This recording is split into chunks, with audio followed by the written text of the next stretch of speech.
Kali ini kami akan membahas Total Productive Maintenance atau TPM. Sebelumnya, perkenalkan anggota kelompok kami. Juwita sebagai Daber, Kamila sebagai Daber, Vicky sebagai Daber dan editor, Farnab sebagai Daber, dan Sulfi sebagai Daber. TPM atau Total Productive Maintenance adalah suatu rangkaian pemeliharaan yang dapat meningkatkan produktivitas secara total, di mana semua orang bertanggung jawab atas peralatan yang digunakan. Konsep dari TPM berfungsi untuk mendukung konsep dari GIP dan partisipasi total dari manajemen puncak sampai ke bagian lantai produksi. Autonomous maintenance merupakan prinsip untuk mengubah attitude tiap individu di perusahaan dari yang semula cenderung memerintah ke attitude TPM, yaitu we are responsible for our equipment. Berikut ini adalah langkah-langkah TPM. Yang pertama adalah membuat tim TPM. Tim ini berbentuk cross-functional, di mana satu tim terdiri dari perwakilan tiap divisi untuk mengontrol satu lini produksi atau satu mesin. Contohnya tim mesin 408.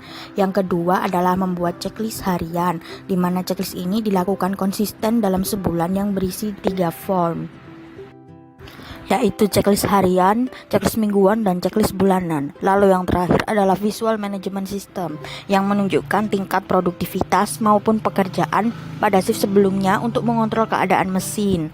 Indikator tersebut dapat berupa pitch chart, daily accountability board, TPM team, dan drill to meeting. Bagian berikutnya yaitu perangkat atau elemen dari TPM, di mana dalam bagian ini terdapat beberapa poin penting dalam TPM, yaitu diantaranya adalah 1. Autonomous Maintenance atau Maintenance Otomatis, 2.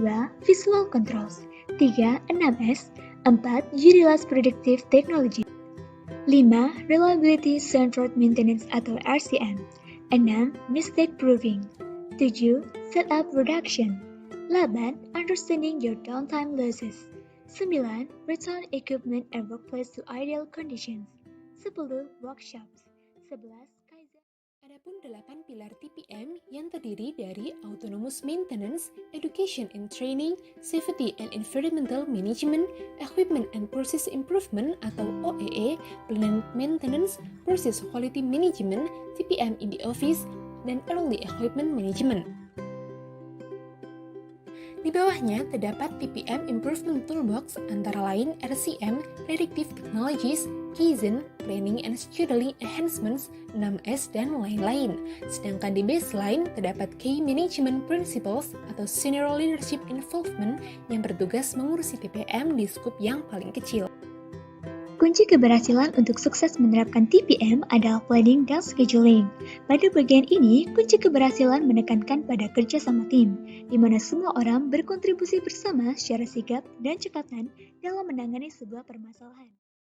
Next, kita ke perhitungan OEE atau Overall Equipment Effectiveness, di mana kita menggunakan rumus availability dikali performance dan dikali quality, di mana OEE ini dapat dibandingkan apakah improvement atau kaizen memperlihatkan keefisiensiannya atau tidak. Parameter yang pertama kita menggunakan availability, di mana kita menggunakan availability pada mesin dengan rumus runtime atau waktu produksi yang digunakan dibagi dengan planned productive time atau waktu rencana produksi, di mana runtime dapat dihitung dengan planned productive time dikurangi stop time. Parameter yang kedua adalah performance. Pada performance, kita diharapkan sesuai dengan target 100%.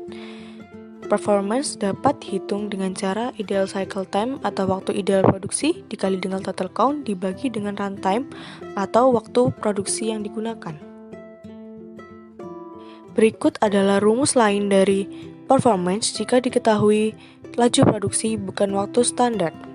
Rumusnya, performance sama dengan total count atau total produksi dikali dengan runtime dibagi ideal runtime, di mana pada ideal runtime dihitung berapa produk per menitnya.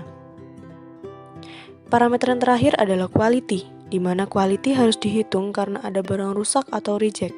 Quality dapat dihitung dengan good count dibagi dengan total count, di mana good count ini bisa dihitung dengan total produksi dikurangi barang rusak atau reject, dan jangan lupa dikali 100% untuk mengetahui berapa persennya. Setelah kita mempelajari 3 parameter tersebut, kita dapat menghitung OEE dengan rumus availability dikali performance dikali quality, atau dengan rumus lain, OEE sama dengan good count dikali ideal cycle time dibagi planet produksi time. Untuk lebih jelasnya, mari kita ke contoh soal. Diketahui dalam suatu perusahaan terdapat shift length, breaks, downtime, ideal cycle time, total count, dan reject count.